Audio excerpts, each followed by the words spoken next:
Og med os fra Portland i den amerikanske stat Maine har vi nu en af verdens fremmeste eksperter, når det drejer sig om skældud, psykolog og forsker Greene. Interviewet bliver her på engelsk.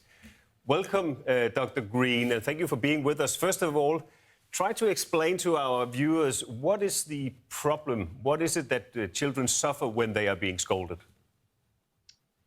Lots of things. Shame. I actually think of screaming as a form of verbal aggression. Denmark outlawed spanking a long time ago. If you're going to outlaw physical aggression, you should probably be outlawing verbal aggression as well. Plus, screaming when do adults scream? When they're frustrated that a child is having difficulty meeting an expectation. Now the question, does screaming or scolding move the child any closer to meeting that expectation? My answer would be no.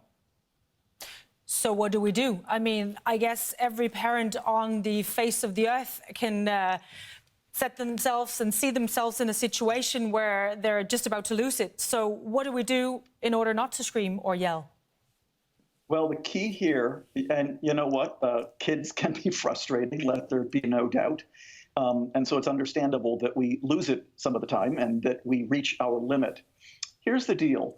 Most of the expectations kids are having difficulty meeting, they're the same every day, every week, which means that they're very predictable. If they're very predictable, they can be identified proactively. And if they can be identified proactively, they can be solved proactively. When you're busy solving problems with kids proactively, you don't find yourself in the heat of the moment anymore, and you don't find yourself screaming anymore. So, Dr. Greene, can you bring us a little closer? Is there a difference between for the child to be scolded or screamed at by the parent or by the kindergarten educator? You know, I'm not a big fan of scolding or screaming no matter who's doing it. I would imagine that there are going to be some parents who have even higher standards for how they want their kid to be treated at school. Personally, I don't see the difference.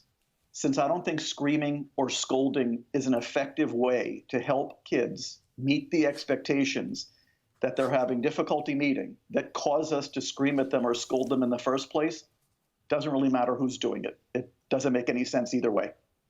Okay, so what do we do? I have a daughter who every night wants to debate with me whether she needs to get her teeth brushed. Oh, that's perfect. That qualifies. You and tens of thousands of other Danish parents, as well as millions of parents throughout the world. That's a great one. But by my way of thinking, all that is an unsolved problem. The fact that you're still struggling over it is the proof that it's still unsolved. Yep. That's all it proves, right? But the fact that you just said it also tells me that it's highly predictable. So now the big question, why are we trying to deal with that problem in the heat of the moment every night? That's when we adults are scolding and screaming. Why wouldn't we make a list? This is what I tell every parent that I work with to do.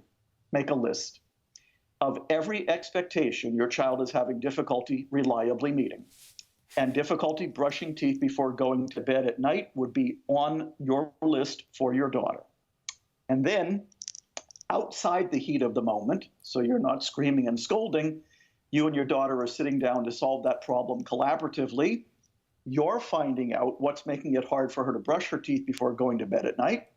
She's finding out why you think it's important for her to do that. And you guys are working together to come up with a solution that works for both of you. Now, that's a process that screaming and scolding could never accomplish. You're making it sound very easy, Dr. Greene. And you are assuming, I have children too, one age 6, one age 8, and you're assuming that I can sit down and have a conversation with them, a rational negotiation about what they're willing to do, what I'm expecting from them. And to be honest, the times that I've tried that, it hasn't really been a success. I'm not sure what to tell you about that. We do this with kids all over the world. We've got a lot of people doing it in Denmark with kids. I can't exactly explain why you're running into trouble when you're trying to do this with your kid. Here's one of the most common reasons.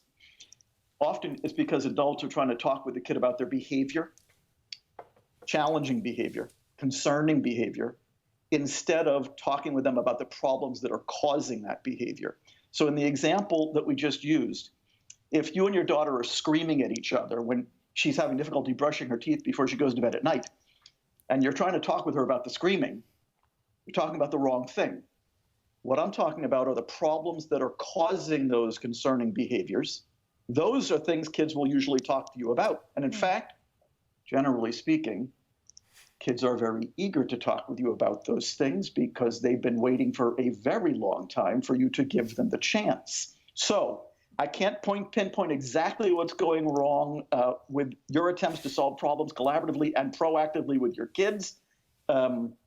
We do this all the time with kids. Now it's my example with my daughter and the toothbrushing that's being used, so I feel compelled to actually say that I'm not screaming at her. But yeah, we have a panel of pundits here in the studio, Ross, and there's a question here for you from Anne Steffensen. Well, thank you very much indeed, and thank you for pinpointing the fact that I've known my whole life. I think that it always comes down to parents not being accomplished enough to actually, talk to with their kids. But my question is something else. So since we, at some point in our parenthood are running into the problem that we actually scream at our children, what would your tips and tricks be to actually repair on that relationship afterwards? So when it happens, because it has happened to all of us, this is something I think we all have to admit. So when it happens, how would you advise us to go about repairing that relationship that has somehow been broken, at least in the situation with our kid? Apologize. Agree that you lost your mind. Recognize that all of us in front of your kid, it's a great teaching moment for your kid too, by the way. Acknowledge that you lost it over a problem that isn't yet solved between the two of you, and set up a time to solve that problem. I don't think repairing has to be all that extravagant. I think that we need to get that problem solved, because what your kid is looking for is, stop screaming at me, stop scolding at me for things that I'm having difficulty doing. Your screaming and scolding isn't doing me any good. Let's sit down and solve the problem together. And the whole problem-solving process is great at repairing relationships and improving communication. What I wanted to say earlier is the number one complaint I get from parents is that their kids won't talk to them. The number one complaint I get from kids is that their parents won't listen. There's something going on there. What I find is that if I can get people out of the heat of the moment and get them talking with their kids about expectations the kid is having difficulty meeting, rather than the concerning behaviors that are being caused by those unmet expectations, I find that all of this goes a whole lot better. Thank you very much. Enormously interesting, Ross Greene. Thank you so much for spending a little bit of time here with us at TV2 News in Denmark. Thank you. My pleasure. Very important topic.